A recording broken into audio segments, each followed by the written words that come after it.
día.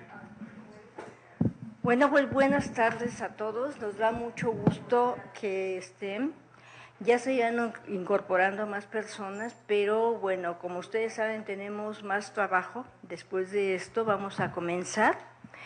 Nos acompaña el doctor Manuel Gándara. Ahorita les menciono su currículum, que es bastante amplio, muy sustancial. En los comentarios está el doctor Víctor Sánchez, y bueno, ya moderando, coordinando esto, una servidora, Hilda Bustamante. Y les hablo un poco, hay una aclaración, no es que estemos enojados, es para ver la pantalla, ¿eh? Pues estamos aquí. Sí, no es que nos hayamos distanciado sí, políticamente. Sí, no. Sí. El doctor Manuel Gándara es doctor en Diseño y Nuevas Tecnologías por la Universidad Autónoma Metropolitana Azcapotzalco. Es doctor en Antropología por parte de la Escuela Nacional de Antropología e Historia. Es máster en Ciencias Antropológicas de la Escuela Nacional de Antropología e Historia, con estudios de doctorado en Arqueología en la Universidad de Michigan. Es profesor del Instituto Nacional de Antropología e Historia desde 1972, fue director de la ENA.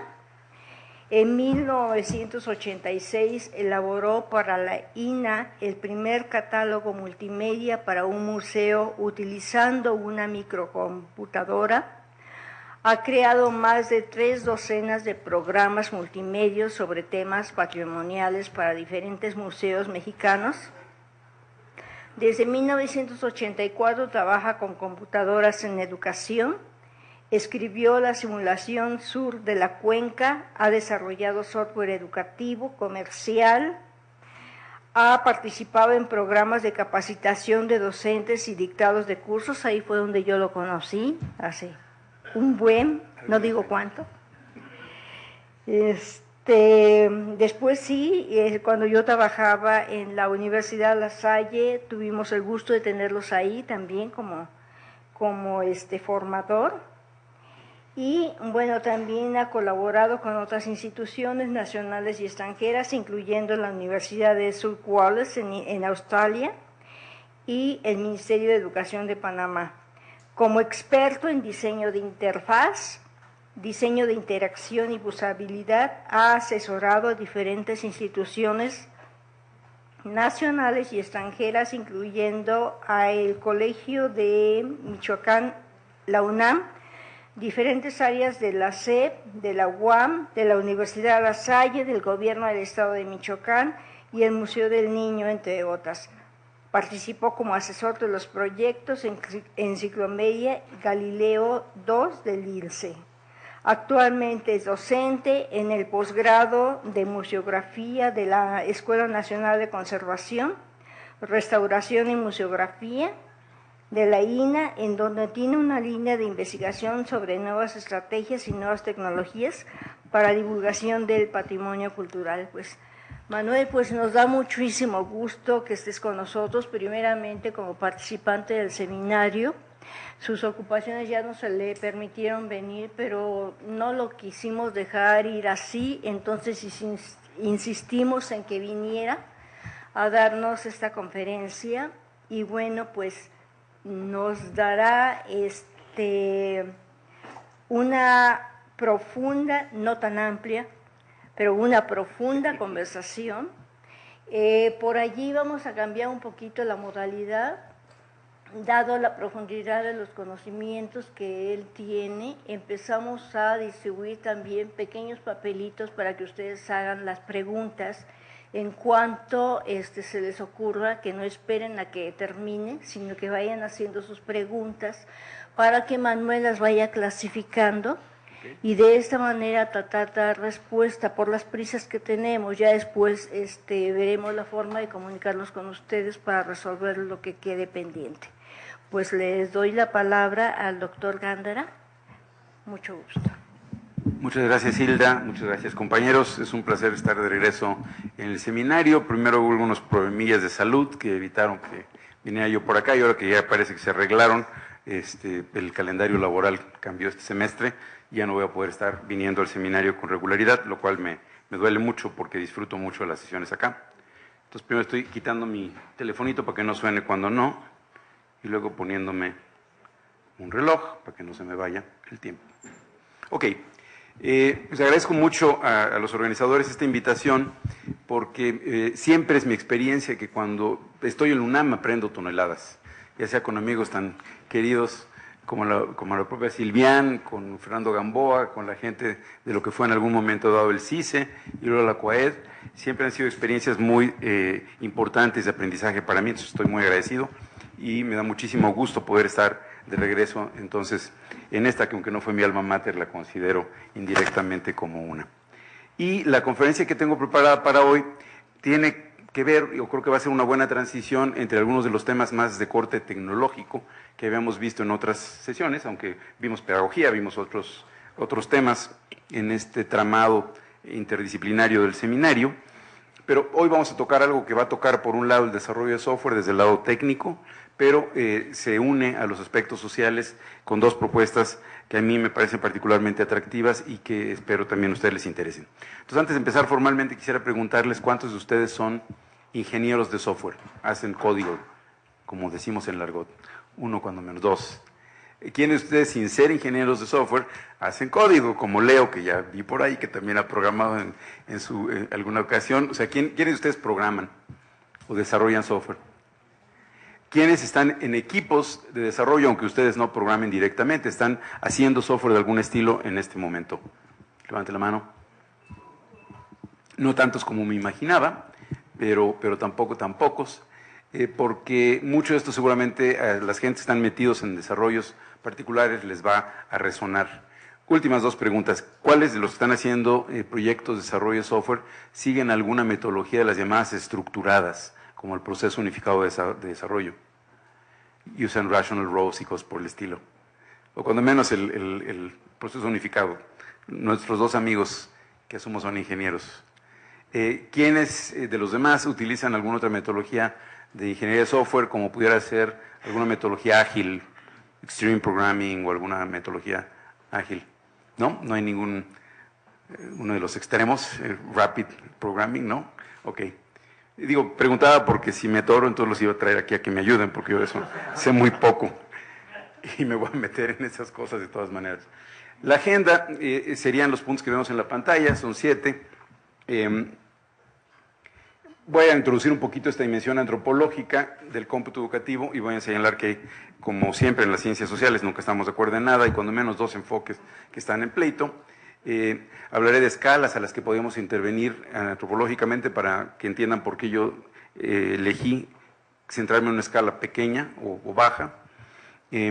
Hablaré de los factores sociales que van a impactar el cómputo educativo, particularmente que responde a un neologismo, que es el de la usabilidad. Y entonces les presentaré dos enfoques que a mí me entusiasman mucho, porque si no los conocían, tal vez a ustedes también les van a gustar, que están centrados precisamente en el usuario, pero que toman como su centro factores de orden social, y en particular el trabajo etnográfico, que es una forma de trabajo antropológico, y cómo estos enfoques, con todo lo que me entusiasman, requieren ser adaptados al contexto mexicano, porque cuando los hemos intentado utilizar tal cual, pues vemos que nos quedan grandes. Sin embargo, aún tomando algunos elementos casi aislados de la propuesta, hemos tenido, creo que, buenas experiencias y voy a hablarles rapidísimo de Gramo, que es un curso en línea que preparó el CELE aquí en la UNAM, que fue la última asesoría que yo hice de este lado. Como 2 o 3 ideas de estos modelos que voy a presentarles o estos enfoques de desarrollo han mostrado su utilidad. Luego trataré de llegar a algunas conclusiones y, por supuesto, pasaremos a la etapa de preguntas y respuestas. Nuestra tarea es una tarea interdisciplinaria, ese es el propio diseño del seminario. Tienen ahí las dimensiones que ya hemos tocado y ahora aparece en la agenda la dimensión antropológica. Tengo entendido que va a aparecer al rato la dimensión legal, la dimensión lingüística. Esto va creciendo en términos del número de especialidades o de disciplinas académicas que se involucran, lo cual pues es indudablemente necesario, porque estamos uniendo educación con tecnología en un contexto que no es un contexto exento, es un contexto social en donde inciden no solo la pedagogía y el cómputo, sino todas estas otras disciplinas. Entonces me dio mucho gusto cuando Hilda me dijo, vamos a abrir una dimensión antropológica, que ya añadí a la lista de nuestra página, no en la página, no se crean, o sea, no me atrevo. El centro de la antropología, como algunos de ustedes recordarán, es el concepto de cultura. Y para variar, en las ciencias sociales los conceptos centrales son siempre objeto de pleito. En los finales de los 60 alguien escribió un libro, que es todo el libro con no sé cuántos cientos de definiciones de cultura, mostrando que los antropólogos para 1960 no se ponían de acuerdo en qué es la cultura. 40 años, 50 años después tampoco lo hacemos, pero cuando menos surgieron dos campos, de una manera muy reductora, si se quiere, muy simplificadora, que nos pueden ayudar a entender estas dos variantes. Una variante que podríamos caracterizar como más cargada hacia el lado materialista, y que piensa la cultura como un mecanismo adaptativo humano, extrasomático, no pasa por nuestros genes, pero es de la manera en que los humanos nos adaptamos al medio ambiente social y natural, y que es una práctica, es un conjunto de prácticas físicas reales que involucran artefactos, localidades, personas en entramados sociales, en el mundo fundamentalmente real y sujeto a todos los cotejos que los enfoques de corte más bien empírico tendrían. Entonces aquí artefactos, contextos espaciales y prácticas sociales son muy importantes. Esta fue una corriente, una manera de ver la cultura que predominó sobre todo en los 60s, buena parte de los 70s, y con el advenimiento del posmodernismo la cosa fue cambiando, pues surgieron otros puntos de vista que estaban tal vez ahí pero no eran tan fuertes, que ven a la cultura como un entramado de normas, que fue el primer concepto que hubo de cultura en la antropología del siglo XIX. La antropología trata con normas culturales, con significados, con símbolos en los que se expresan estos significados y con representaciones sociales que viven en el imaginario colectivo a diferentes escalas. Entonces, para esta segunda manera de ver las cosas, las percepciones subjetivas lo podría ser un enfoque fenomenológico, los sentidos y por lo tanto un enfoque hermenéutico, y las comunidades de significado adquieren prioridad. Es curioso porque cuando empezaron a surgir estos del lado más bien simbólico, hermenéutico, los del lado más materialistón, inclusive los antropólogos marxistas, dijeron, no, eso no es serio, y les hicieron cara de fuchi, y entonces los hermenéuticos y más simbólicos dijeron, van a ver, y al rato resultó ser que hicieron roncha, y hoy en algunas disciplinas de la antropología, que como veremos tiene muchas disciplinas en un momento más, son mayoría. Este enfoque, sobre todo inspirado en la obra de un señor Clifford Geertz y su idea de descripción profunda, de forma tal que como complemento, como parte clarísima de la posmodernidad, este otro enfoque ha tomado algunas disciplinas como la etnología, la antropología social, partes de la lingüística, prácticamente las ha tomado enteras, y ahora cuando voltea a ver al otro lado dice, fuchi, ustedes son horribles, no sirve de nada, ¿no? Y entonces se reproduce la misma intolerancia que vimos en los 70s, con un resultado que para mí me parece tristísimo, y es que no podemos estudiar antropología sin tomar los dos pedazos. O sea, es tan importante la piedra que yo estudio como arqueólogo, que es mi especialidad, ¿no?, como la gente que la hacía y las razones por las que la hacía y lo que la piedra simbolizaba en su vida, qué papel tenía en su rutina cotidiana, qué papel tenía en su concepción del mundo. Entonces yo digo que estas dos visiones no deberían estar peleadas, ¿no? Claro, si me preguntan a mí como arqueólogo, y me dice la gente, ¿eres antropólogo o arqueólogo? Pues es como la medicina, ¿no? Hay patólogos y hay ginecólogos, entonces la arqueología es un pedacito de la antropología, que estudia cosas materiales. Como se imaginarán, a mí me late más el lado de estudiar artefactos, objetos, contextos, que perderme la nube del significado, pero no, por eso digo que no exista, simplemente que a mí me da más trabajo. Y algunas de las tareas clásicas que hacen los etnógrafos, de los que voy a hablar un poquito más, que son los que trabajan originalmente con las comunidades llamadas primitivas, y hoy día trabajan con grupos urbanos, con chavos banda, con lo que ustedes quieran, ¿no? Estos etnógrafos pues interactúan con la gente, los observan de manera directa, lo que se llama observación participante, los entrevistan. Pues a mí no se me da mucho porque yo no he entrevistado muchos muertos, o sea, yo trabajo con muertos, ¿no? Yo literalmente veo gente muerta, pero no hablo con ella, ¿no? Sin embargo, estoy al tanto de lo que hacen mis colegas llamados etnógrafos, que es una rama que había curiosamente perdido completa credibilidad porque decían, es que hacen puras descripciones, eso no sirve de nada, y ahí se van los etnógrafos muy tristes, porque ni siquiera los que hacían análisis del discurso antropológico los querían, ¿no? Y de repente que los empiezan a jalar las industrias de software, diciendo lo que ustedes hacen es indispensable. Y mucho de lo que vamos a ver ahora se ha nutrido precisamente gracias al trabajo de los etnógrafos de una y otra persuasión. Ok. Entonces, el enfoque antropológico es el estudio de la cultura, vista como mecanismo adaptativo, como conjunto de normas y símbolos, y tiene mucho que ver con lo que la gente percibe de su entorno, las reglas con las que lo hace, y por eso hablamos de una cultura escolar, ¿no? Entonces, el poder tener una lupa antropológica nos permitiría ver un microscopio, un telescopio, como lo quieran ustedes ver, nos permitiría ver muchos tipos de procesos. Y de hecho podemos entonces intervenir y analizar cosas a diferentes escalas de análisis. Nosotros en este seminario lo que estamos haciendo es estudiar la mediación tecnológica, ya sea en el aula tradicional de ladrillos y cemento, como se dice, o en el aula a distancia, el aula virtual. Nos interesa esta mediación que ocurre en este contexto. Y de hecho, no se nos olvida que esta aula, ya sea virtual o real, no está exenta de un contexto escolar, lo que llamamos típicamente la cultura escolar, el conjunto de normas y creencias de cómo debe hacerse la educación, que pesan tanto que conceptos como el del currículum oculto, que el sí se ayuda a promover y a enfatizar, pues nos costaban trabajo entender que hay cosas y reglas que no se dicen en la escuela, que no son la materia directa de lo que está siendo enseñado, pero que también se aprenden. Entonces también podremos ahora enfocar la lupa del etnógrafo, del antropólogo, no solo a lo que ocurre en un aula en particular, sino a lo que ocurre en la cultura de la escuela o la cultura de la universidad, porque también hay tal cosa como una cultura universitaria, y estaríamos en un ámbito de análisis muy interesante sin duda. De hecho hay gente que ha hecho esto de lo que estoy hablando, pero podemos todavía irnos más arriba a ver cómo la cultura, por ejemplo, de la universidad o de la escuela pública corresponde a una política educativa determinada, que a su vez corresponde a una política de gobierno, una política en el sentido más amplio.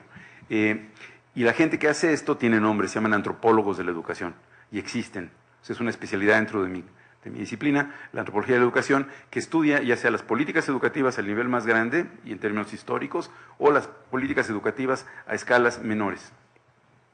Cuando llegamos a la escala del salón de clase, cambia de nombre el experto y ya se llama etnógrafo educativo. Y de hecho muchos pedagogos han adaptado las técnicas del etnógrafo en el salón de clase y se convierten ellos en etnógrafos educativos. Y lo que hacen es investigar lo que pasa en el salón de clase, como el etnógrafo hace mucho tiempo estudiaba los bongo, ¿no? Iba el etnógrafo con los bongo, muy respetuoso, ¿no? Trataba de no estorbar mucho y anotaba todo lo que la gente hacía, medía, fotografiaba, etcétera, no opina, ¿no? A veces integra para ver en qué consiste el ritual, cuando lo dejan. Lo mismo hace el etnógrafo educativo, ahora apoyado por herramientas, por ejemplo, como el video. Se hizo un estudio de este estilo de Enciclomedia, por ejemplo. Un grupo en donde participaba Guevara Niebla utilizó cámaras de video para estar grabando todo el día de trabajo escolar con Enciclomedia para ver cuándo lo usaban, cómo lo usaban, quiénes lo usaban, ¿no? Eso es etnografía de aula. Cuando nos vamos al estudio del contexto social más amplio, del lado ya no de la política educativa, sino del lado de la gente, pues estamos haciendo antropología social o etnología. Las dos son maneras de hacer más o menos lo mismo, una con mucho peso europeo, sobre todo en Inglaterra, la antropología social, y la etnología o antropología cultural, que es una tradición más de América. Pero ambas hacen lo mismo, que es estudiar los procesos culturales a gran escala o escalas menores, ¿no? La antropología siempre le gustó lo chiquito, pero hoy día hay gente que estudia la cultura, por ejemplo, urbana, o la cultura, como me tocó oír una ponencia muy buena el otro día, la cultura rural y el acercamiento de los niños en culturas rurales a la tecnología. Y todo lo que se hace es un estudio de qué relaciones sociales existen, sobre todo cómo se distribuye el poder, quién tiene el acceso, ¿no? Y eso sería un enfoque de antropología social o etnología, ya sea del contexto súper amplio, ¿no? La cultura nacional, hasta la cultura del barrio de San Juan, Teotihuacán. ¿Dónde quepo yo, dirían ustedes, y qué es lo que van a tener que soportar hoy? Yo quepo en un lugar en donde parecería ser que no hay mediación, y por eso puse una raya hasta abajo que lleva de las TIC a la educación, en este caso al educando, ¿no? Y parecería ser que cuando es el propio usuario el que está frente a la computadora no hay ninguna mediación, pero sí hay, y está dada por la manera en que el usuario interactúa con la computadora, ¿no? ¿Qué botones toca? O si ahora en la tableta, ¿qué cosas toca con su dedo? O con la pantalla sensible al tacto. Es decir, la manera en que interactúa con la computadora, que llamamos interfaz con el usuario. Entonces hay una mediación, y esta mediación no surgió espontáneamente, alguien la puso ahí. típicamente un equipo de desarrollo que contiene tanto programadores como diseñadores gráficos, como pedagogos, y que plasman la manera en que el programa se va a usar en la interfaz. Y en esta mediación que se da gracias a la interfaz surge un problema que es susceptible de estudio con técnicas antropológicas, que es el problema de la usabilidad, que como voy a mencionar en un momento más, es un término nuevo, no es que me equivoqué, conozco la palabra utilidad también, ¿no? Lo que pasa es que la utilidad no es lo mismo que la usabilidad. Y sobre esto voy a tratar en buena medida la charla. Paso entonces a mi tercer punto, que es el estudio de los factores sociales en el desarrollo del software, la importancia que tiene precisamente este concepto que voy a contarles en un momento más, que se llama usabilidad. Y tengo en la pantalla a un pionero, porque desde 1987, Ben Shneiderman, uno de los primeros y grandes teóricos de la interfaz con el usuario, propuso, 87, y esto tal vez Hilda y algunos otros de mis víctimas en el Diplomado de Usos Educativos de la Computadora, al cual veo llegar allá un par, recordarán que Manolito Gándara fue de los primeros necios en decir, cuidado, la interfaz con el usuario puede echar a perder un diseño pedagógico magnífico. ¿Por qué? Por lo que él llamó la doble tarea. Si yo tengo que aprender cálculo, pero antes de poder aprender cálculo tengo que aprender una interfaz completamente poco amigable. Y cuando empezamos con el Diplomado de Usos Educativos de la Computadora, no sé si alguno se acuerde, todavía existía esta lengua prehistórica que se llamaba MS-2, ¿no? Un sistema operativo hoy extinto, ¿no? Pero cuyas interfaces eran terribles. Me acuerdo de un colega que venía, creo que de contabilidad, no sé si en la generación tuya, Hilda, o cuál, pero Leo tal vez se acuerde, que estaba orgullosísimo porque decía, mi alumno, cuando está tratando de aprender cálculo, ¿no? Aquí le pongo unas ecuaciones, ¿no? Y si al llegar a la página tal, ¿no? Pantalla, 3, 4 pantallas adelante, no se acuerde cuál era el valor de la variable que le puse 4 páginas atrás y lo pongo mal, ¿no? El sistema se cae y la hora de trabajo que él tenía se pierde. Y lo decía con un gran orgullo. Y decíamos, oye, eso está mal. Decía, no, porque eso forza al estudiante a mantenerse atento. Entonces el pobre estudiante que está muerto de miedo de qué cosas tiene que anotar en un papelito, cuando tiene una computadora ultrapoderosa frente a él, no vaya a ser que se lo pregunten 5 pantallas adelante, pues está sufriendo. Y lo que encontró Ben Shneiderman, que se apoya mucho en la psicología cognitiva, es que si estás sufriendo, estás preocupado, si no encuentras el botón, si la página no descarga, si no sabes si ya se tronó la conexión de internet, si otra vez te hicieron truco los proveedores, ¿no? No digo nombres porque me pueden dejar sin conexión a mí. Estás pensando en eso y tu atención no puede estar concentrada en aprender sociología, derecho, cálculo o lo que te estén enseñando. Entonces, habría que evitar la doble tarea, decía Snyderman. Si no, la gente no va a entender. Y la doble tarea se produce cuando la interacción humano-computadora está mal diseñada. Y esta interacción se plasma en lo que llamamos el diseño de interfaz, la manera en que se ve la pantalla, los botones y las cosas que opero. Entonces, para que las TIC sean útiles, tienen primero que ser usables. ¿Y qué es esto entonces de la usabilidad? Les pongo ahí a 2 de los campeones de este nuevo campo que surge con fuerza a finales de los 80s, ¿no?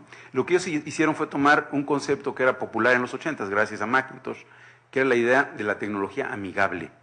La Mac era una máquina amigable, ¿no? Intuitiva, amigable. Apple, cuando empezó la Mac, le daban una promoción. Se podía uno llevar una Mac a su casa el fin de semana y si no la había aprendido a usar para el lunes, le daban no sé cuántos dólares. Nunca tuvieron que pagar nada porque era muy fácil de usar. Pero ¿cómo medimos qué tan amigable es la tecnología? Estos dos teóricos, Nielsen y Norman, lo que han hecho es teorizar desde finales de los 80s para llegar a 5 características, todas ellas mesurables, observables de manera directa, lo que antes llamábamos la amigabilidad del software, y hoy llamamos, utilizando este neologismo, esta palabra inventada, le llamamos usabilidad.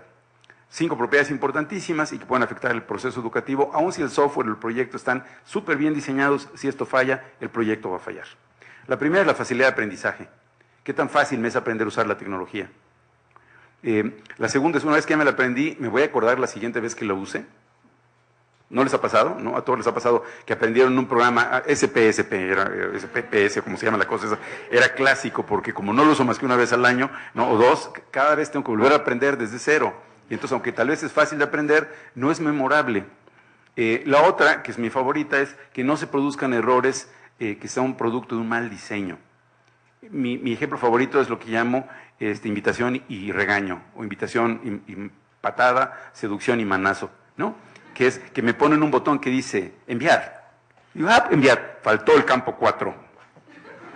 ¿Para qué me pones el botón de enviar si falta el campo 4? Pon el botón de enviar y que estén los campos llenos. Digo, tú eres la computadora. A mí se me va la onda, a ti no, ¿no? De estos hay montones.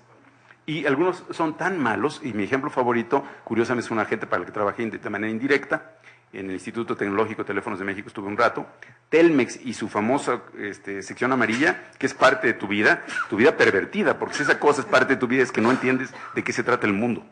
O sea, buscas el lugar a donde fuiste ayer y sabes que existe, pues ellos no lo van a encontrar, ¿no? Pero no solo eso, sino que te ponen a hacer una serie de cosas que a cada rato se caen y se perdió la información, espantoso. Es de las cosas más frustrantes de la tecnología. Y de un tiempo para acá, yo me he convertido en un viejito gruñón. Ya me toca, me imagino que por la edad, convertirme en un viejito gruñón, pero hemos discutido con Silviani, con Fernando y otros queridos amigos que trabajan en estos mismos temas, si no será que ya, pues ya no entiendo yo el iPhone, por ejemplo, ¿no? Pero cuando salió esta cosa, la primera iteración, decía, esto es una basura, ¿no? Y Norman, este señor que es líder de los establecimientos, pero sí es maravilloso. Y luego tuvo que reconocer en un artículo de hace 2 o 3 años de la revista en donde esto se estudia, Exam Interactions, que estas tabletas y estas cosas van para atrás. Gracias a Internet vamos, pero gachísimo para atrás. No tengo tiempo para mostrarles un ejemplo que traía, pero ya no voy a poder conectar, sobre si la ruedita que hace para la derecha en Firefox significa que está cargando o es la ruedita que va a la izquierda. Y en el iPhone o en una Macintosh, la reina de la usabilidad, la que inventó un montón de cosas, como el termómetro, para decir está cargando, y va a terminar, terminó. Ahora es una ruedita que da vueltas. Y entonces lo que haces tú con una computadora de 33,000 pesos frente a ti es tener unas tarjetas y vas anotando 1, 2, 3, 4, 5, porque la siguiente vez quieras arrancar tu computadora y sabes, son 37 veces, ¿no? Bueno, vamos para atrás, pero tal vez soy grumpy old man. Lo que sigue es la eficiencia, ¿no? Si todo está de padre y me divierto mucho, pero no hace el software lo que quiero, pues entonces ¿para qué lo quiero? Y entonces sería inútil, ¿no? Y por último, que me deje con una experiencia satisfactoria de uso y no como cada vez que entro al banco en el que sufro, no digo que es Bancanet, porque tal vez también me quitan el servicio, pero todo el tiempo estoy preocupado en que en cualquier momento voy a transferirle mis enormes fortunas a alguien por error, ¿no? Y ya una vez me pasó, que pagué una cuenta que no existía y tardaron 7 meses en regresarme mi dinero, ¿no? Porque te permiten que cometas el error, en este caso me imagino porque les conviene. Entonces, la usabilidad son 5 factores que hay que cuidar. Entonces, ¿cómo podemos mejorar la usabilidad? Que de veras, ustedes no me creen, va peor, va cada vez peor. Las interfaces más bonitas, más poderosas, no lo dudo, la tecnología haciendo cosas maravillosas, yo no podía vivir sin mi iPhone, y si un día lo logro aprender a usar, no tengo los 45 días que se requieren para aprenderlo, me va a gustar más. Pero ¿cómo podemos mejorar la usabilidad? Primero, espero que mis ingenieros aquí nos ofendan, que no es nada más asunto de código, no es nada más cuestión de programadores, ¿no? Y me acuerdo muy bien, estábamos en este mismo diplomado del CICE, allá arriba, cuando un ingeniero que estaba en el grupo de participantes dijo, Manuel, pero eso le da más ciclos a la máquina, hace que la máquina trabaje más. Digo, caray, no vaya a trabajar más la máquina, digo, imagínate que, no, que trabaje el usuario, digo, pues, si los usuarios para eso estamos, ¿no? Tampoco es cuestión de diseño gráfico, y aquí tuve la enorme fortuna de que mi primera colaboradora en estas cosas que aquí estoy viendo, que es Tony Rodríguez, ¿no? Que es diseñadora gráfico, que yo pensé, híjole, me va a decir que no, pues cómo, si la interfaz, ella, los colores, el botón, y no, fue muy buen clic porque se entendió que la manera en que se plasma la interfaz la hace el diseñador gráfico, y Tony es extraordinaria, ¿no? Pero la cosa de cómo se hace la interacción es un asunto de diseño de interacción, no de diseño gráfico. Si no piensen en los cajeros, que siempre utilizo como ejemplo, los cajeros de los bancos, que ahora ya hasta puede estar una muchacha en la playa, etcétera, etcétera, y son igual de inusables, ¿no? Ya que puse la cantidad que quiero, me siguen diciendo, perdón, no tengo dinero, ¿no? 7 pasos después. Eso no es un asunto de diseño gráfico. Tenemos que recordar que los humanos, los mortales, somos humanos y tenemos limitaciones humanas. Entonces, no puedo estar contando cuántas vueltitas dio la cosa esa, ¿no? 1, porque me aburro, 2, porque no es mi tarea, por favor, para eso tengo la computadora. Que la tecnología, y el mismo Norman lo había dicho antes, 10 años antes, está para servir a la humanidad y no a la inversa. Me decía a mí, el otro día mi hija, quien quiero muchísimo, decía, papá, ¿no será que no te estás adaptando bien al iPhone? A ver, espérame, o sea, no se trata de que yo me adapte al iPhone, se trataba de que el iPhone se adapte a mí, ¿sí? Y que esto es lo que va a hacer la conexión con el resto de la plática, y no crean que ya me deslicé a mi tema favorito, que es la usabilidad, sino van a entender por qué, ¿sí? Que los usuarios tienen ante todo no lo que hacen los expertos en levantar requerimientos, así se llama, en el mundo de la ingeniería de software. Lo que tienen los usuarios es, ante todo, metas, no tareas. Metas, tienen metas que cumplir y las cumplen en un contexto social particular. Es decir, no es que llegue a la computadora y de repente el contexto social se desaparece y las metas del usuario se desaparecen y entonces el usuario tiene que hacer lo que le digan las gentes que le mandaron la tecnología. Y esto lo propuso, que a mí siempre me da mucho gusto, y estaba yo haciendo cuentas, ahora que veo aquí a Silvián, que la primera vez que yo me metí a hablar de estas cosas fue para un CLAMU, un congreso de multimedieros universitarios, hace ya cerca de 10, 12 años. Quien dijo esto, si lo dijera Manuel Gándara, todas estas cosas que dije, dirían, pues claro, es un científico social, ciencia suave, no entiende nada de programación, obviamente por eso es softy, ¿no? Claro, usabilidad, cuiden al usuario, ¿no? Si yo dijera estas cosas, dirían ustedes, bueno, ya queda descalificado, pues arqueólogo, además que va a saber de nuevas tecnologías, ¿no? Pero lo dijo A. Cooper, y me refiero no a Alice Cooper, sino a Alan Cooper. Este señor, que no es ni más ni menos que el inventor de Visual Basic. Así es de que si no les cae bien Alan Cooper o no les parece que tiene las credenciales para hablar de tecnología, a ver quién sí. Este señor inventó Visual Basic y fue el jefe de desarrollo de Microsoft durante muchísimo tiempo. ¿Por qué se fue de ahí? Porque dijo, me voy a volver loco. Y escribió un libro que se llama Los locos controlan el manicomio, en donde decía que fundamentalmente lo que está pasando con nuestra sociedad es que hay un conflicto gravísimo de intereses. Y es que quien diseña la tecnología, que son los ingenieros, ¿no? Son los que evalúan si está fácil de usar o no. Y claro, cuando naciste con tarjetas perforadas bajo el brazo, ¿no? O algo por el estilo, pues entonces es natural que tú sepas usar algo que para el resto del planeta es inutilizable. Y lo que ese señor hizo, y por eso está la conexión con el tema del que me pidieron que hablara, es recuperar los aportes de la etnografía, esta disciplina descriptiva de la antropología de la que hablé hace un momento. No voy a recetarles aquí el procedimiento entero y es uno de los dos enfoques de los que voy a hablar. Voy a hablar de manera muy general, a ver si los entusiasmo, para que cuando vemos las tesis de estos dos libros que tengo en la pantalla, les parecen interesantes. El primero es de Alan Cooper, es About Face, que ya está en su versión tercera.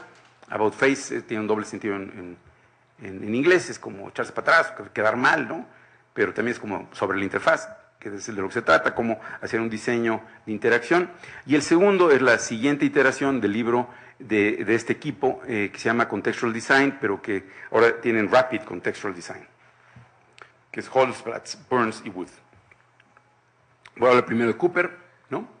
Él, que viene de ser de los practicantes de las metodologías estructuradas de desarrollo y conoce las ágiles, de hecho ha tenido debates interesantísimos con estas metodologías para hacer software rápido, que se llaman metodologías ágiles, dice él que se centra en la tecnología y no en el usuario, ¿no? Y típicamente llaman al experto en usabilidad, que es lo que yo hago, a corregir la cosa ya que está terminada. Y es como si un arquitecto le dijéramos, oiga arquitecto, véngase a mi casa, ¿no? Porque ahora me doy cuenta ya con la casa construida, que la cocina quedó chica. Pues salvo que esté dispuesto a tirar la cocina y aumentar el espacio robándoselo de la calle o del jardín de junto, pues no se puede componer una cocina que está ya mal hecha. Entonces cuando me han llamado con este tipo de intención, ¿no? A ver, mejore mi cocina, pues si quieren le pongo espejos para que se vea más grande, pero ya está hecha, ¿no? ¿Qué tiene que ver esto con lo que estamos diciendo? Porque las consideraciones de qué quiere el usuario y quién es el usuario, qué está tratando de hacer, se hacían al final, ya que los ingenieros terminaron el software, ¡pum!, lo lanzaban al usuario.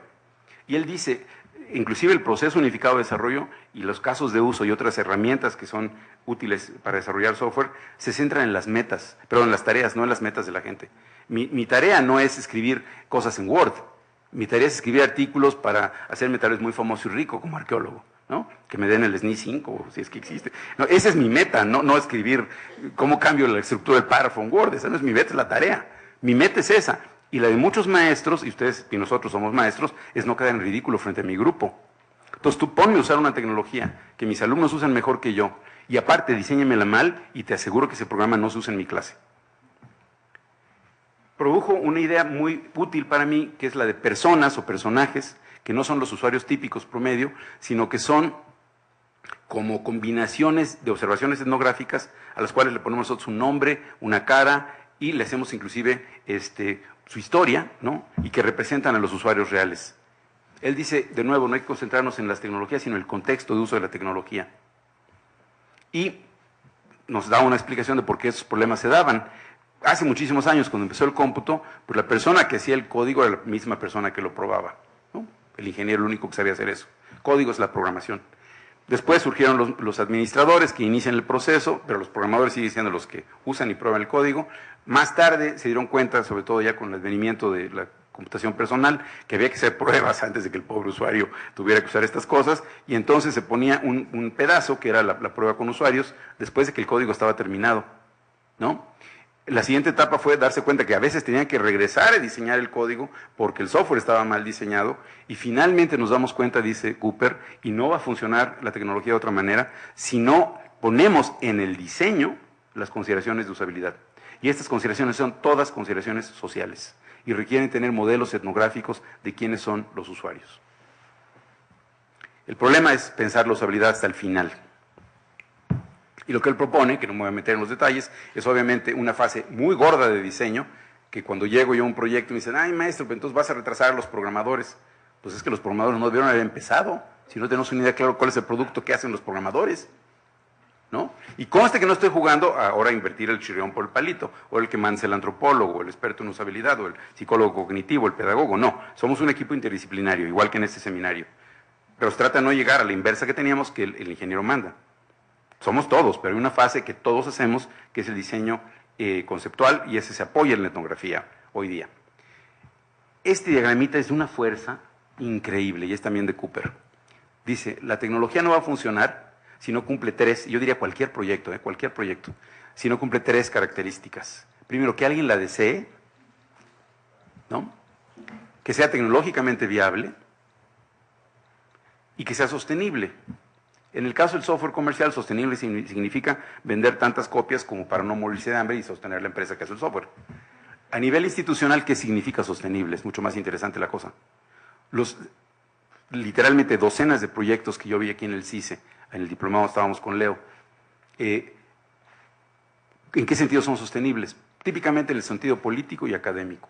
O sea, gana puntos el director y gana puntos el maestro que lo hizo si realmente la cosa se usa, ¿no? Pero se fijan quién lo deseó. Yo tenía una alumna brillantísima, no sé si se acuerdan de ella, Tony y Leo, que quería hacer un simulador que originalmente iba a ser hacerle agujeros a un diente, ¿no? Y nos metimos en el rollo de cómo modelar los dientes en tercera dimensión y cómo modelar el taladro en tercera dimensión, ¿no? Y resultó ser que eso pues, no era transferible porque mover el ratón no es exactamente lo mismo que meter un taladro en la boca de alguien. Entonces las habilidades que ibas a ganar con el ratón no iban a ser transferibles. Y eso nos lleva a preguntar, ¿quién lo pidió? Ciertamente no los estudiantes. La maestra, que era mi alumna, digamos, que era odontóloga, lo quería ella. Y se le ocurre que a los estudiantes les va a gustar mucho. Se me dieron $1 por cada desarrollo que no vimos terminarse en el CICE.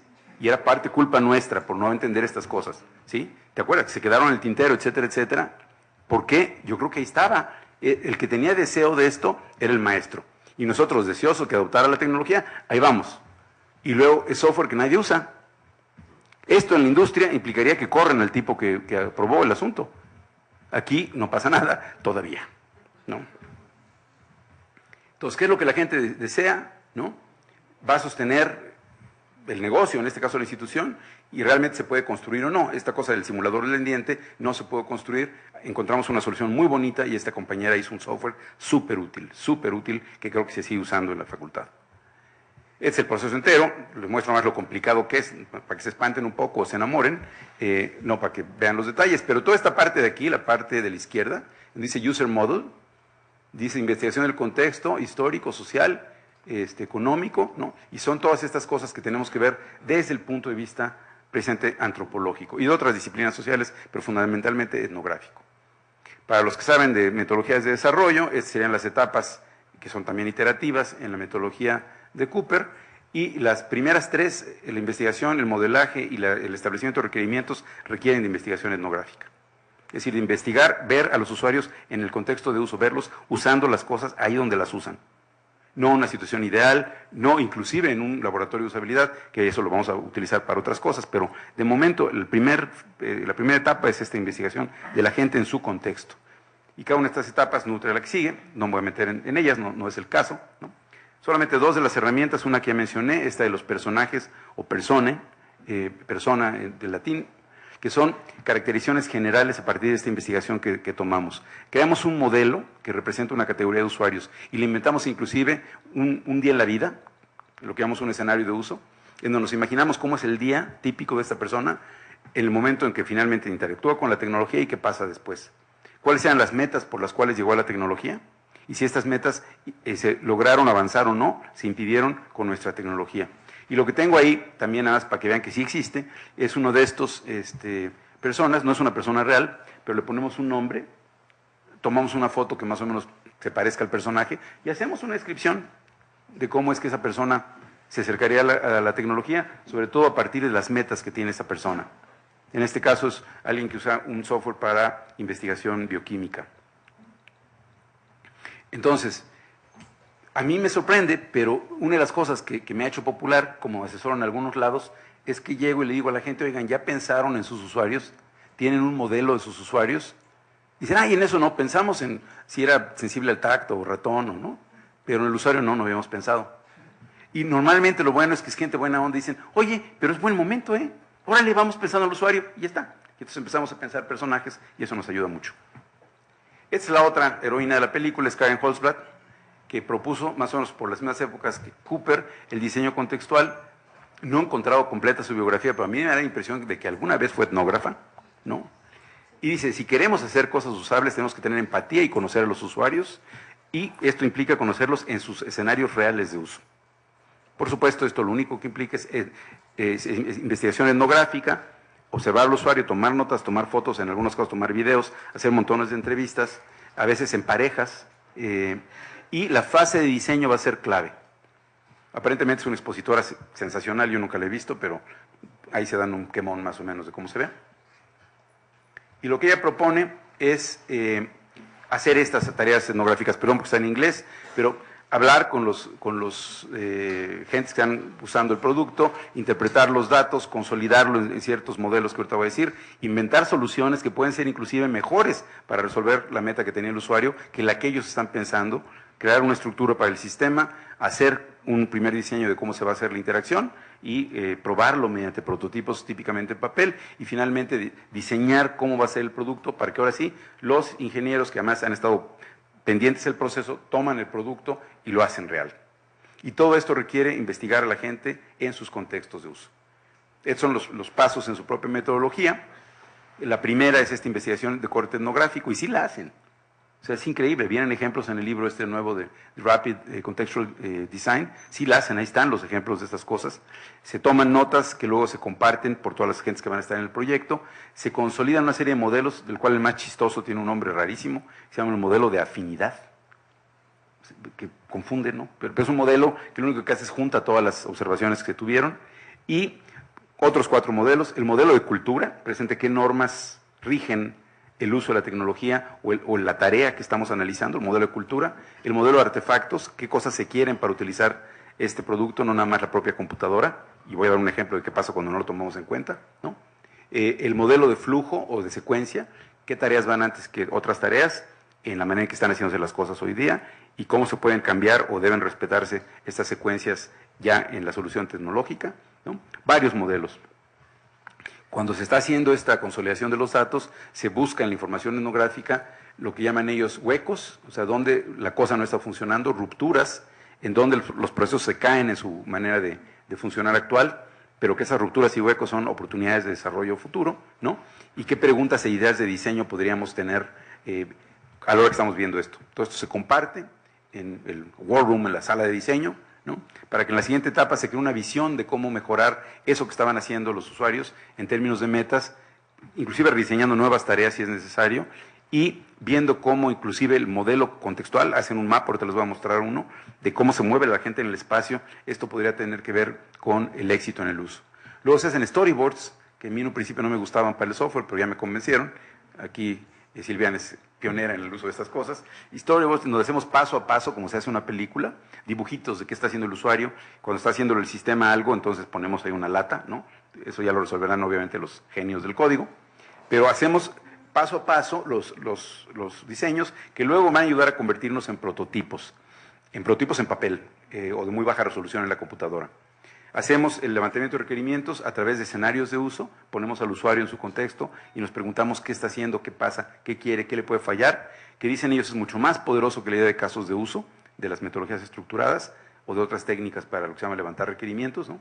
Y luego regresamos con los usuarios, no se ha hecho una sola línea de código, con nuestros papeles, nos decimos, aquí está el producto, ¿y usted qué haría? ¿No? Entonces el usuario le pica y yo quito mi papel del botón inactivo y ahora pongo otro papel, ¿no? O sea, es lento, pero pues, y cuando le digo, ok, ¿cómo le dio usted para imprimir? Ah, pues no sé, y está el botonzote que dice print, y dices, uy, no está en el foco de atención, tengo que mover el botón de imprimir a otro lado para que se vea, ¿no?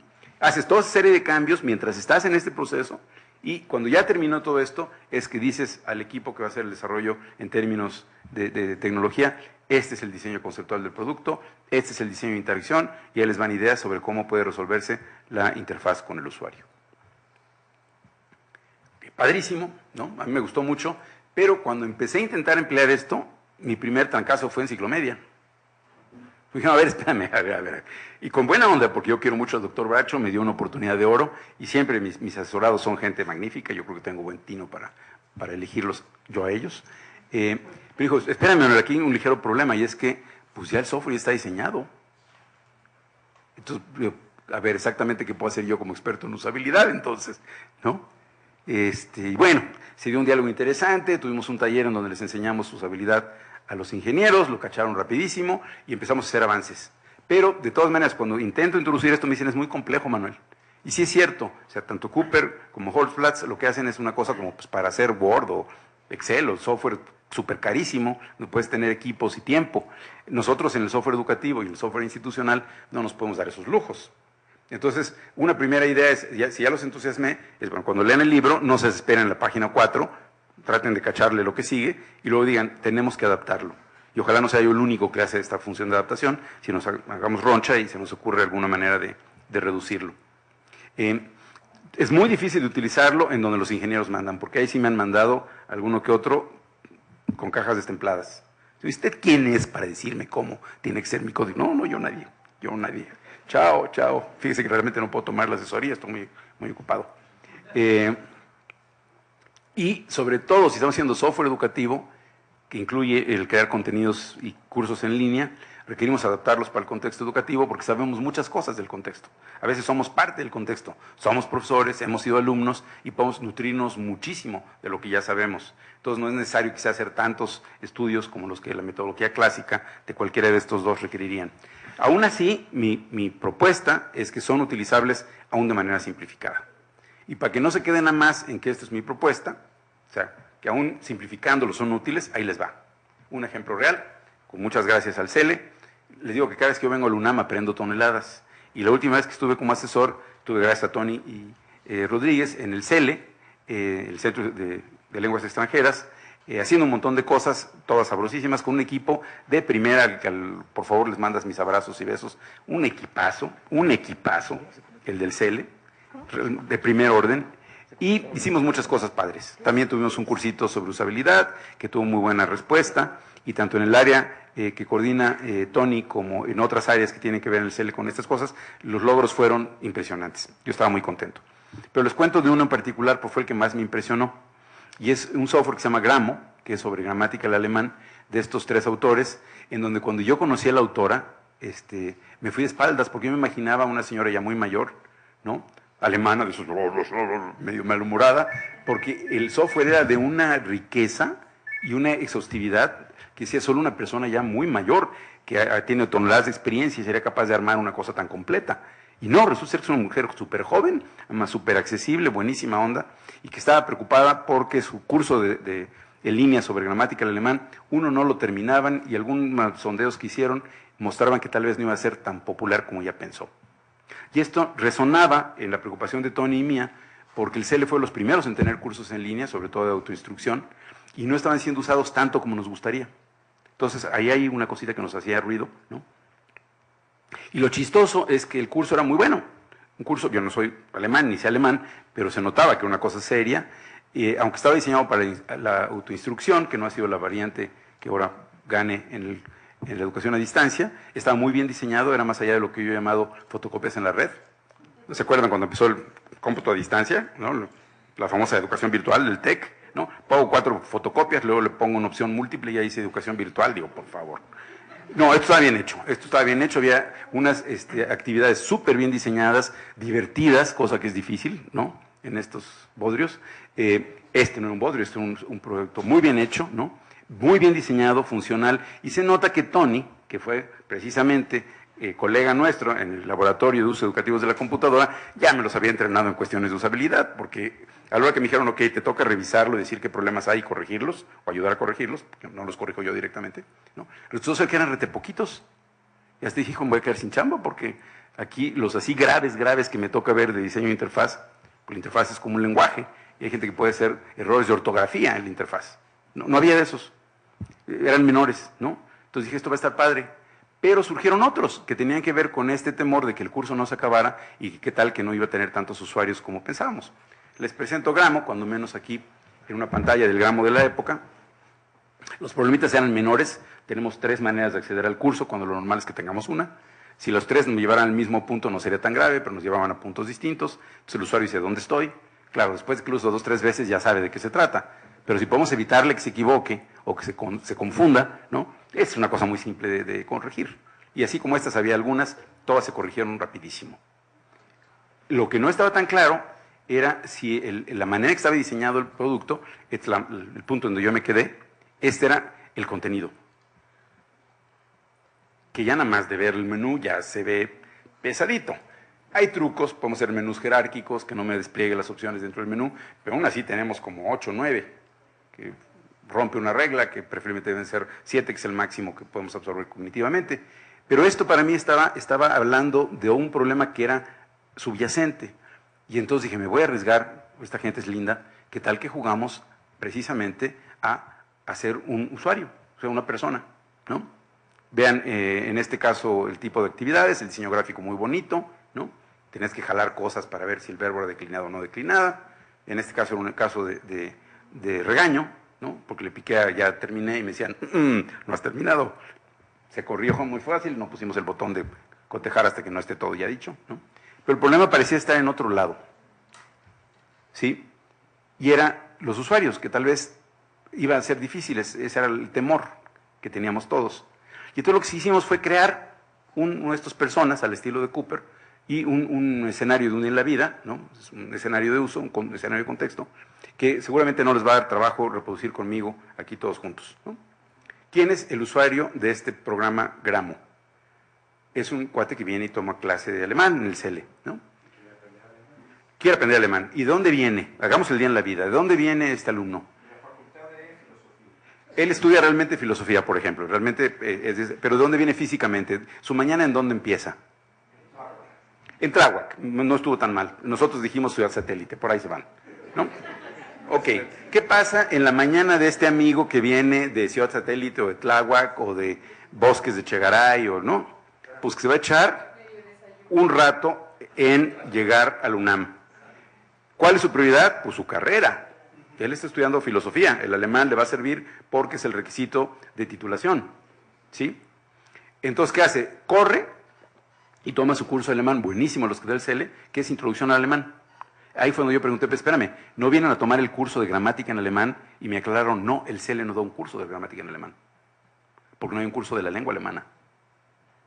Entonces, ¿cuál es el curso? Pues es un curso de alemán con varios niveles, en donde los llevamos desde aprender a leer y ¿no? Entender un poquito, hasta cuando ya tienen un nivel de proficiencia fuerte, son capaces de escribir, leer, etcétera, etcétera. Dije, a ver. Entonces, este usuario viene y toma su clase de alemán, o sea, la clase... Ok, vayamos a las metas. ¿Para qué hace esto el usuario? Quizá para leer lecturas filosóficas, podría ser una, pero la mayoría de los que llegan ahí, me dicen las propias gentes de CELE, quiere pagar el requisito de idioma para titularse. Otro porcentaje tiene una beca que se acaba de ganar y le piden que tenga el requisito del lenguaje cubierto, o un porcentaje menor se quiere ir de viaje y pues no quiere hacer tanto el ridículo y quiere pues en el semestre que le toca aprender un poquito el idioma para no quedar con jara de cuat, ¿no? Esas son sus metas. Entonces, ¿cuántos de estos usuarios de los que acabamos de crear como personajes, ¿no? Ahora salen de tomar la clase del CELE y se van a trabajar? Es un alumno típico de la UNAM que es de medio tiempo, que sale de su chamba a las 9 y que a las 9 se regresa a Tláhuac, y que llega a las 11:30 y por supuesto tiene que sacrificar su vida social porque está Gramo, que solo va a tomar 2 horas por sesión. ¿Sí ven? Da risa, uno mismo se ríe. La compañera que hizo el programa también se ríe y decía, caray, es que no se nos había ocurrido esto, no lo habíamos visto. Y dice uno, bueno, aguanta, o sea, no te azotes, no lo habíamos, para eso se hace esto, lo estamos viendo ahorita, ¿no? Entonces, el crear este escenario de en la vida nos permitió corregir no solo los problemas de diseño que eran menores, porque Tony y su equipo entienden muy bien qué es la usabilidad, sino que nos permitió pensar el diseño conceptual del producto de otra manera, ¿sí? ¿Qué puede ser Gramo? Y creo que finalmente sí quedó, y lo haría de manera excelente. Un auxiliar de la gente que está tomando el curso de alemán. O sea, yo no voy a tomar el curso de Gramo, que me tomaba 2 semestres, para aprender gramática alemana en el vacío, salvo que sea un estudioso de la lengua alemana, cosa que ahí no hay, ¿no? Pero sí me va a servir mucho si estoy yo en tercero de alemán y me estoy atorando con el subjuntivo, voy y pico y hago la unidad del subjuntivo. Y el software fue útil, y además es usable, porque está bien diseñada la interacción. Entonces, si se fijan aquí, no era un asunto de cambiar ninguno de los aparatos, lo que se llaman widgets de la interfaz, ni cambiar el color del diseño, todo estaba muy bien. Es repensar el diseño conceptual como centrándonos en quién va a ser nuestro usuario y haciendo esos escenarios de cuál es un día en su vida. Yo podía jugar a lo mismo con varios otros productos que me tocó ver en esta y en otras universidades, y el talón de Aquiles de muchos de ellos es precisamente hecho. Están hechos para gente que asume que el usuario, su vida, es tomar el curso en línea, ¿no? Olvídense de la esposa, la amante o el amante, no, todo eso pasa en segundo término porque son gente responsable que quiere terminar su curso en línea. Y pues vean nada más el destripadero que hay, sobre todo en estos MOOCs. Entonces, ¿qué aprendimos de este proyecto? Yo de veras agradezco muchísimo, y lo tenía ahí al final de la lámina, no sé si lo vieron, la oportunidad al CL y al equipo maravilloso de Gramo de dejarnos hacer estos experimentos. ¿Qué aprendimos? Que a veces los programas de bajo nivel, los detalles de la interfaz se pueden resolver fácil, y la bronca es una bronca de diseño conceptual, que si regresamos a este diagramita, ¿no? ¿Para quién era deseable un proyecto o un programa para el estudio de la gramática? Pues no encontramos alumnos, al menos en el CL, era deseable para la maestra, deseable para la institución. Si le damos un giro, podemos hacerlo deseable para los usuarios, que fue lo que se hizo, ¿no? Y el software institucional en ese sentido es medio anómalo, porque de repente tenemos software que nadie utiliza y afortunadamente nadie nos reclama. El día que hay una auditoría de cuánto se gastó en software que nadie utiliza, los quiero ver. Me dicen de cuál fuman y yo les llevo al bote. Entonces, ¿cuáles son los proyectos que más broncas de estos pueden tener? Los que llamamos los faraónicos, ¿sí? One laptop per child. Me estaba comentando una querida amiga en Mazatlán, ¿no? Que en Argentina, por ejemplo, esto ya llegó a un punto crítico en donde ver cómo le hacen, porque las computadoras se han descompuesto, ¿no? Fíjense nada más, nadie calculó herramienta tan boba como un día en la vida de, ¿no? Nadie calculó que a la hora que sale el niñito del barrio bajo, camino a la escuela, con su laptop, alguien lo asalta. No, es que ¿qué van a hacer con esa máquina? Tiene una clave inviolable, por supuesto. En Buenos Aires también hay una República El Salvador, hombre, digo. Eso es ingenuidad, ¿no? ¿Qué pasa entonces? Que este era un proyecto que estaba pendiente, su meta era la inclusión social. Pues sí, nada más que ahora tienes al niño que se rompió y no hay refacción, al niño que se la robaron, y el gobierno dice, no, yo ya te di una, ya no tengo para darte más. Y entonces el efecto que quería buscar la tecnología en educación es exactamente el contrario, uno de exclusión. ¿Por qué? Porque no se pensaron 2 tarugadas. Cómo es la persona que es el usuario y cómo es su contexto de uso en un escenario de un día en la vida, ¿no? Habilidades digitales para todos, que espero no haya aquí gente que haya trabajado en eso, porque por ahí pueden salirme a mí chispas, ¿no? Pero yo nunca supe y nunca se publicó cuál es la dinámica de clase cuando yo tengo estas computadoras frente al maestro y todos supuestamente están haciendo lo mismo, que era una opción mística, pero sincronizados. O sea, ¿qué pasa cuando alguien termina antes que los demás? Pues en las escuelas mexicanas primarias, ¿no? Sobre todo estas populosas, el niño se queda quietecito hasta que los demás terminaron el mismo ejercicio y ahora se pueden volver a sincronizar en el que viene. No. Obviamente no, o sea, y cualquier antropólogo que conozca una escuela, y hasta no antropólogo, se hubiera dado cuenta que es una tontería. Quizá por eso nunca se publicó en qué consistía. Y yo tengo grabado en mi iPhone, que de repente sí sirve, la vez que me dijeron que la información de quién era el responsable de habilidades para todos era confidencial y no me la podían dar. De este tamaño. Pero para que no digan, ¿no?, que nada más critico lo de terceros, critícome. Yo fui asesor de Enciclomedia 2 veces, ¿no? Y en una de esas me tocó lidiar con la idea de que íbamos a ver en un pequeño estudio piloto de 40,000 máquinas, ¿no?, si se requería o no el pizarrón electrónico. Cuando el software se diseñó estaba hecho por una pantalla de gran formato, ni siquiera por un proyector. Cuando yo llego a la película, los proyectores digitales bajaron y no hay necesidad de tener esas televisionzotas horribles que para moverlas es una aventura. Entonces nos vamos con el proyector. Se decide que nos vamos también con el pizarrón digital, ¿no? ¿Qué pasa? Que ya medio software estaba diseñado. Y aparte, qué chistoso haces tú, piloto, sobre la base de que vamos a ver si sirve, porque todo lo que acabas de hacer es condenar a 40,000 a que el software no sirve porque no tiene el pizarrón electrónico, ¿no? O gastar 40,000 pizarrones electrónicos en algo que era innecesario. Pero, a lo que voy, que esto habla de problemas de diseño conceptual, ¿sí? Se adopta el pizarrón electrónico y a nadie se le ocurrió que como el software ya estaba diseñado, a ver cómo lo va a hacer esa niña para llegar al menú hasta arriba. Hay fotos de maestras subidas a una silla para poder operar Enciclomedia. Entonces, ¿qué pasó? Pues que no logramos aterrizar buenos modelos del usuario, buenos modelos del contexto de artefactos, del contexto espacial, toda esta bola de modelos que el diseño conceptual requiere, ¿no? Y es curiosísimo porque parte de la gente que trabajó, que es también lindísima, Anita Prieto, es maestra primaria. Y fue como esas ironías de la vida, que después de que ya no estuvo en Enciclomedia, me tocó irla a visitar a su escuela primaria, donde se regresó. Le dice, oye, ¿qué tal te va con esto? Y dice, Manuel, es una desgracia, ¿no? Mi proyector se descompuso no hace cuánto tiempo y nadie me pela.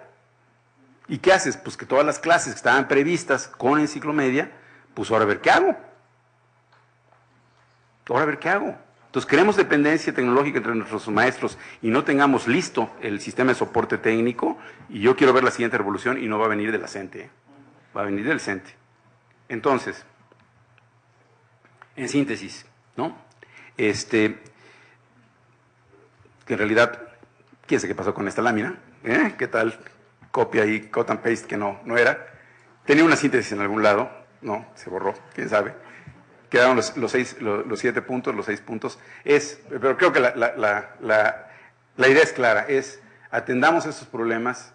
¿Cómo se hace? Utilizando un enfoque antropológico, que es observar a los usuarios. En el caso del CELE, pues yo observé a los usuarios, soy antropólogo, pero para muchas cosas no requerimos realmente un antropólogo, requerimos sentido común y ponernos en sus zapatos, que sería parte del enfoque antropológico. Se llama empatía, me pongo en la vida del otro, me pongo en los zapatos del otro para ver qué sucedería con la tecnología cuando lo use, ¿no? 2 metodologías que pueden servir, la de Alan Cooper, y la de diseño contextual, que pueden ser de utilidad, ¿no? Y mi petición es, como de costumbre, de acuerdo a la segunda ley de Gándara, y si se pudiera hacer sin tecnología, mejor háganlo sin tecnología. Eso es lo que tenía yo preparado para hoy.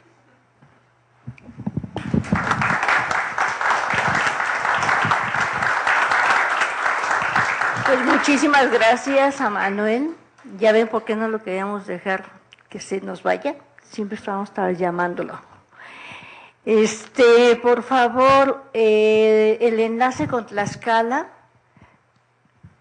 ¿me lo preparan, por favor?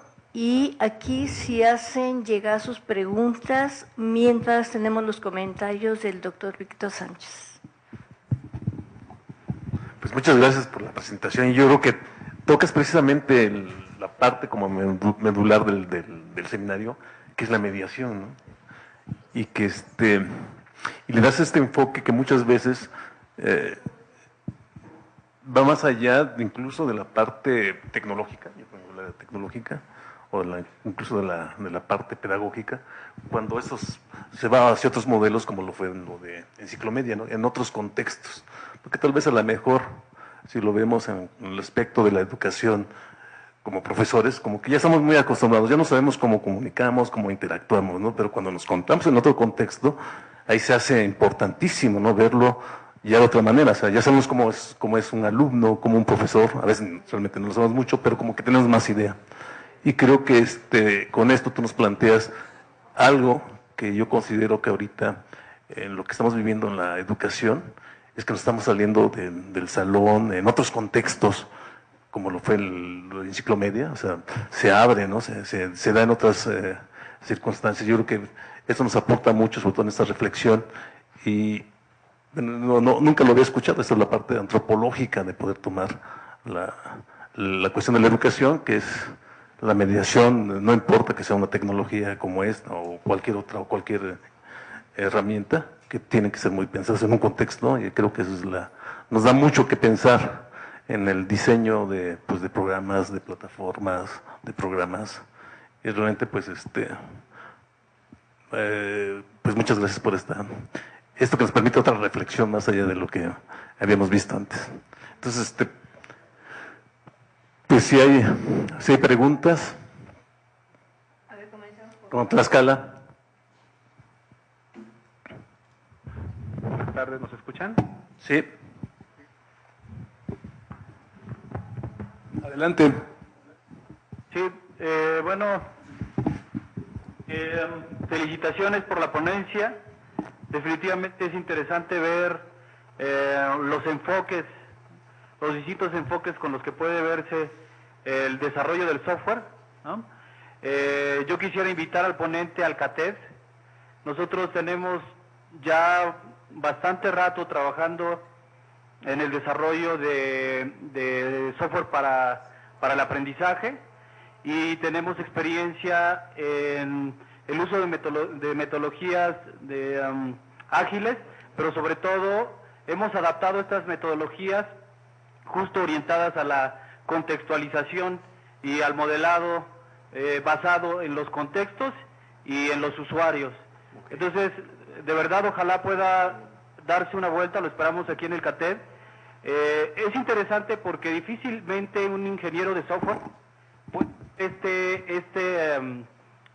modo de desarrollo, ¿no? La parte ingenieril de los sistemas difícilmente valora estos procesos que para nosotros se han vuelto necesarios, ¿no?, para el desarrollo de las aplicaciones y de los sistemas que hemos trabajado aquí. Ojalá que pueda darse una vuelta y le podamos platicar lo que hacemos aquí. Perfecto, Gracias. Muchísimas gracias a ustedes. Bueno, buenas tardes. Sí, adelante. El doctor Alejandro Canares. También me uno al comentario de mi compañero, el maestro Jorge Polo. Felicitar al ponente, su presentación excelsa, muy interesante. Y tengo una pregunta para usted, doctor. Sí. Hablamos, bueno, dentro de su presentación usted habló de varios aspectos, principalmente el de la usabilidad, y la usabilidad la descompuso en varios factores.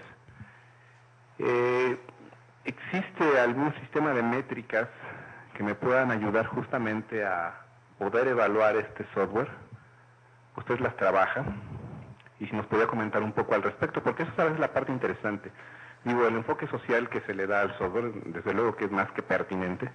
Aquí en el CATED, desde luego que creemos vehementemente en esto, o sea, estamos en la misma sintonía, pero también es cierto, parece como un mundo muy subjetivo y que necesitamos pasarlo a la parte objetiva. Y en ese sentido las métricas creo que nos pueden ayudar mucho. ¿Qué nos puede comentar al respecto? Sí, y cómo no, cada una de las 5 propiedades en la visión de Nielsen, y hay otras de ISO 9000 inclusive, son medibles. Por ejemplo, el tiempo de aprendizaje pues es una característica que se puede cronometrar desde que la gente accede a la tecnología hasta que es capaz de dominarla, eso es observable y mesurable. La memorabilidad tiene que ver con qué tanto le cuesta recordar, y eso también es mesurable en tiempo, y qué tanto tiene que repetir secuencias que había hecho para volver a llegar al punto donde estuvo la primera vez. El número de errores es más difícil de estimar si no estás utilizando herramientas un poco más sofisticadas, pero hoy día, por ejemplo, las hay para la web, en donde estás tomando un registro, le avisas al usuario que lo vas a hacer, y estás tomando un registro de lo que hace, y entonces puedes tener numéricamente cuántos errores se cometieron y ver si esos errores fueron problema de que al usuario se le fue la atención, que a todos nos pasa, o si son errores derivados de problemas de diseño.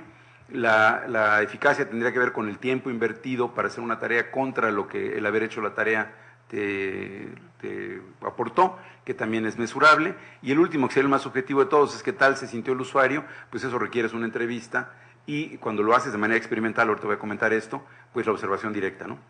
Existen dos tipos de técnicas para evaluar la usabilidad: las técnicas que se llaman heurísticas y que dependen fundamentalmente de un experto que sepa las reglas de usabilidad, y que entonces contra una lista, que son las heurísticas, típicamente son 10 heurísticas, por ejemplo, de Nielsen, tú cotejas contra esta lista hasta donde el software o la tecnología en general cubren lo que la lista pide. Por ejemplo, consistencia en el uso, ¿no? Que si me sale un botón de tal tipo y le pico hace algo, el siguiente botón que sale va a tener que ser lo mismo. Checas contra estas 10 heurísticas. Hay muchas técnicas, muchas metodologías para hacer evaluación heurística, que requiere un experto o un equipo de expertos evaluando la tecnología. Y están las llamadas pruebas experimentales, como las que hace nuestro querido Fernando Gamboa aquí en la UNAM, en el CECADET, en donde lo que haces es que ahí hay todo un rigor estadístico, un rigor metodológico, ves que los usuarios sean usuarios meta. La única dificultad es que los pones en un contexto que no es el suyo, pero para lo que vas a hacer se justifica, y es que los observas, pero los observas. Los pones detrás de una cámara GSL, o sea, uno de estos espejos que del lado de ellos es un espejo, pero tú lo estás observando. Estás grabando todo lo que hacen en videotape, estás grabando todo lo que dicen porque les pides que comenten el uso. Ahora voy a tratar de imprimir. ¡Ay, no pude!, ¿no? Están comentando todo el tiempo. Estás registrando los clics que están realizando en el software, con un software que es para esto, y a veces hasta tienes un rastreador óptico para ver en dónde está su ojo, o sea, qué es lo que está viendo. Y estás llevando tiempo de todo. Y le estás pidiendo que comente al usuario, y luego, ya que terminó esto, haces una sesión en donde puedes todavía obtener información adicional. Serían las técnicas de corte experimental. Como son más caras, se utilizan para resolver problemas bastante específicos, ¿no? Por ejemplo, en Enciclomedia, el CECADET nos ayudó a determinar cuál de esos pizarrones iba a soportar el trote, ya que nos dimos cuenta, el trote del Salón de Clases de México, ¿no? Y pidió permiso, Fernando, y lo hicimos, bueno, lo hizo él aquí en su laboratorio, a los proveedores para decir, ok, ustedes quieren jugar con Enciclomedia, mándenos su pizarrón, vamos a evaluar, por ejemplo, qué pasa si el niño, a quien acaban de reprobar, se le ocurre aventar una moneda de 50 centavos al pizarrón. Porque es algo que puede suceder en un salón con problema de disciplina, y varios tronaron. Entonces son pruebas físicas, y en el caso de las pruebas experimentales, pues tienes métricas, toneladas de métricas, que más bien el problema luego es analizar cómo sucede. La manera que yo lo hago es una prueba de evaluación heurística, en donde cotejo contra las heurísticas de Nielsen y otras que yo mismo he desarrollado. Trato de ver cómo le haría un usuario para ver una tarea. Si tengo un usuario real, mejor todavía, porque lo observo haciendo la tarea y veo dónde se atora, que es lo que es más revelador para los ingenieros, porque típicamente dicen, y para los diseñadores gráficos, dicen, pero es que es obvio que el botón era ahí. Pues sí, pero ahí tienes al usuario, maestro, ahí lo tienes, ¿no? Entonces era obvio para ti, ¿no? Platicamos con mucho gusto, porque les voy a tomar la palabra y me voy a dar una vuelta por allá. Qué bueno que están tomando tecnologías de desarrollo rápido. El Contextual Design ahorita tiene una versión precisamente para hacerlo compatible con Extreme Programming. Muy bien, muchas gracias, doctor. Ustedes. Bueno, ¿ya no hay más en Tlaxcala? ¿Más comentarios o preguntas? De nuestra parte sería todo. Muy bien, pues ahora pasamos aquí a la sala. ¿Preguntas? Sí. Yo quería preguntarle algo, doctor. Nosotros como abogados, que la verdad es que utilizamos la tecnología pues como usuarios nada más. Este sábado pasado tuvimos la visita, por cierto, muy oportuna, de la gente del CUAED, que nos va a auxiliar en el diseño de nuestras nuevas guías de educación a distancia y de educación para nuestros alumnos en el sistema abierto. Uh-huh. Y llegó un chico de aquí del CUAED, en donde nos empezó a exponer qué era un ebook y cómo funcionaba el ebook y bla, bla, bla. Y no faltó algún abogado, que éramos todos los que estábamos de audiencia allí, que le dijimos, perfecto, pues ese ebook que nos estás enseñando, pues, está muy bonito, nos enseñó un ebook de cómo se podía sacar las partes del ojo y cómo se mostraba el ojo aquí, y se hacía así, y se hacía asado. ¿No traerás alguno relacionado con nuestra materia? Oh, sorpresa, no traía nada, ¿no? Y segundo punto, nunca faltó el abogado que dijo, ok, nos están pidiendo, porque estamos comenzando primero como buenos abogados del lado humanista, y estamos diciendo, bueno, nosotros te damos la aportación de los temas y ustedes desarrollenmelo en un software, en lo que tengan que desarrollarlo, los temas que nosotros te vamos a dar, porque, pues modestia aparte, los expertos en derecho somos nosotros, ustedes son los expertos en tecnología. Y nunca faltó el que le dijo, espérenme, yo no estoy de acuerdo con eso, ¿qué pasa con los derechos de autor? Órale. Y yo le pregunto lo mismo, ¿qué pasa con los derechos de autor? Aquí se desarrollan y se hacen un montón de programas y un montón de diseños, ¿y quién los tiene? ¿Quién se queda con ellos? ¿Contesto de una vez o tomamos más preguntas? Sí. Híjole, acaba de tocar un tema súper ultra álgido. Y es qué sucede con los derechos de lo que yo hice. Hasta donde entiendo el derecho de autor, la autoría intelectual es inalienable, eso no hay manera de que uno la pierda, pero si yo quisiera comercializar mi curso alemán, ¿no? ¿Puedo? Pues aparentemente si esto fue hecho por paga, es propiedad de la universidad, ¿no? Y está bien, pero entonces me tocó estar en una universidad, no digo el nombre, en donde a los maestros por desarrollar un curso en línea les pagaban 25,000 pesos y un porcentaje cada vez que el curso se usara en los semestres sucesivos. Espero que eso nunca se sepa en la UNAM porque pudiera crear un pequeño problema, ¿no? Porque es como si estuviera yo haciendo un libro y si la UNAM lo va a vender, parecería de justicia que el que lo hizo reciba algún tipo de beneficio además de sendos diplomas, ¿no? Pero este es un tema complicadísimo, porque aparte a veces estamos pagados por la UNAM para hacer eso, entonces pues es de la UNAM, ¿no? Es un tema, todo el asunto de derechos humanos está años luz detrás de lo que está pasando con la tecnología.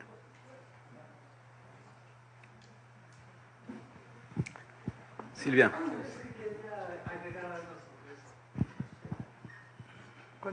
Cuando dices años luz, son años luz, porque en la ley de derechos de autor no existe ese tipo de sistemas multimedia interactivos. Entonces, sí puedes registrar una obra literaria, puedes registrar un programa de cómputo y mandas tu código, pero eso, o una obra audiovisual, pero no existen ese tipo de derechos. O sea, como tipo de producto no existe. No existe. ¿Qué tal? Entonces, si quieres registrar realmente un producto de eso, lo que puedes hacer es registrarlo como obra literaria, como obra audiovisual y como código. Son 3 registros. Eso independientemente del otro. Sobre lo mismo, yo creo que en algún momento lo calculó Coed, cuando en la Facultad de Psicología se hizo las páginas en Moodle y todo esto, estas páginas por materia nos fueron pagadas a los maestros y nos dieron un papelito que decía que eran nuestras, que en el momento en que nos morimos, nos jubilamos o cosas por el estilo, desaparece esa página. Yo no sé si esto hace a los derechos de autor. Cada maestro tiene su aula, su página, la nutre, claro, asesorado, pero eso es propiedad de él. Obvio que, bueno, un trabajo colegiado hace que las páginas se parezcan mucho, que de alguna manera damos la misma materia y tenemos un trabajo colegiado que dice lo que tenemos más o menos que tener como mínimo. Pero cada página es propiedad y de hecho, bueno, pues yo tengo unos papelitos que de hecho dio la COAED y hasta nos las pagaron, donde dice que esa es mía. Okay. Yo trabajo para la UNAM, uno la pone como cuando entra al salón, pero ahí dice que es mía y que cuando yo me vaya va a desaparecer. No sé si sigue siendo de esta manera.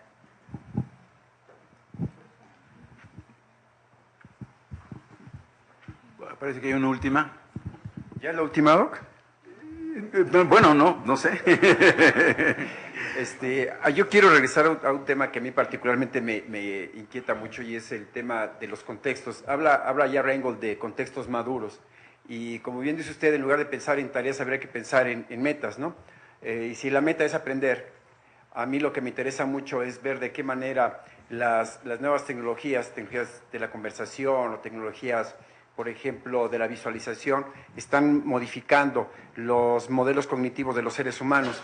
En ese sentido, si nos vamos a orientar hacia las metas y no las tareas, yo particularmente no me preocupo mucho de temas de interfaces, sino más bien me interesa el que pasa dentro del aula. Como usted decía, me parece muy atinado. A los profesores generalmente nos gusta mucho ver cómo le brillan los ojos a los alumnos o cómo se les ponen poco a poco…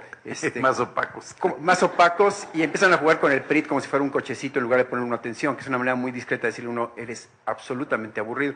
Entonces a mí me interesa mucho ver qué pasa dentro del aula y a mí me interesa mucho ver su opinión respecto a esto de los contextos, porque sin duda alguna que las tecnologías modificaron el contexto, pero no sé hasta qué punto ese contexto que se ha transformado también la experiencia, ya no digo del aula, porque pues muchos ya no hacemos enseñanza ni aprendizaje dentro del aula, sino en el mundo, pero el hecho de la experiencia del aprendizaje, eso me parece es muy importante y quiero ver qué opina respecto a este cambio en cuanto al contexto dice Reingold, el contexto maduro, ¿no? El que se integran todas las tecnologías de la mente.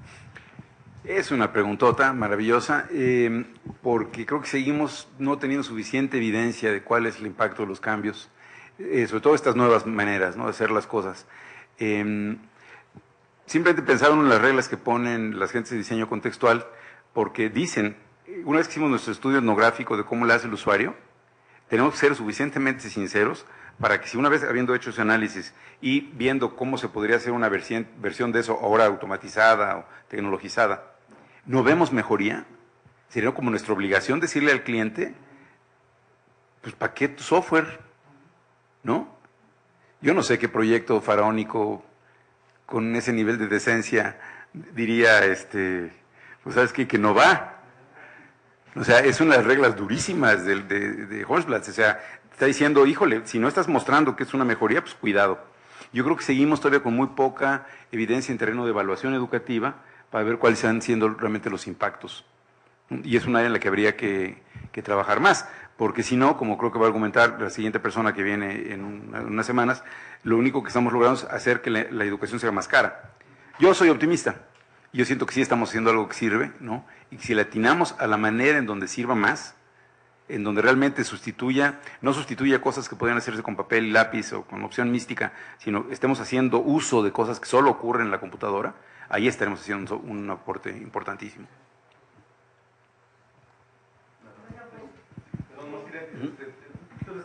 Sí. Cuando uno ve en el contexto, ve el usuario, no quiere descubrir lo que quiere el usuario, pero a veces hay cosas que el usuario tampoco sabe qué es lo que quiere. Y pensamos en algo tal vez como nuevo, o sea, que quisiéramos como innovar, ¿no? Ahí cómo podríamos usar que uno mismo, incluso como implementador, tal vez tiene una cierta idea que se quiere innovar, que se tiene que probar, y que el contexto a lo mejor no lo da. Es muy buena, porque ¿qué hacemos cuando no hay una tarea análoga previa? O sea, si lo que tienes que hacer ahora es la nómina con la computadora, pero antes la hacías a mano, hay una tarea previa, ¿no? Si lo que quieres es hacer algo para lo cual no existía un equivalente, ahí tienes un reto interesantísimo de diseño. Ambos autores lo que insisten es irnos a las metas de quién sería el usuario. O sea, ¿qué meta podría tener un usuario con este sistema nuevo que le estoy yo ofreciendo? Porque muchas de las cosas que hoy usamos, pues no teníamos ninguna de esas metas. El propio correo electrónico, a nadie se le hubiera ocurrido, pues, ¿no? No tendrías muchas ideas de cómo era el correo electrónico, pero la necesidad de comunicarte eficazmente, de tener seguridad en tu comunicación, todas esas metas, si tú muestras que la nueva solución las cubre, ¿no?, o mejora la manera en que se realizan, estás ganando espacio para que esa tecnología se adopte. Pues le agradecemos mucho al doctor Gándara su participación. Le damos esta constancia de su participación y un aplauso. Les pedimos a nuestros participantes los cuadernillos. Nos vemos ahorita en las mesas de discusión junto con el doctor Gándara, y a nuestros asistentes los invitamos para que continúen con nosotros. Muchísimas gracias. Buenas tardes.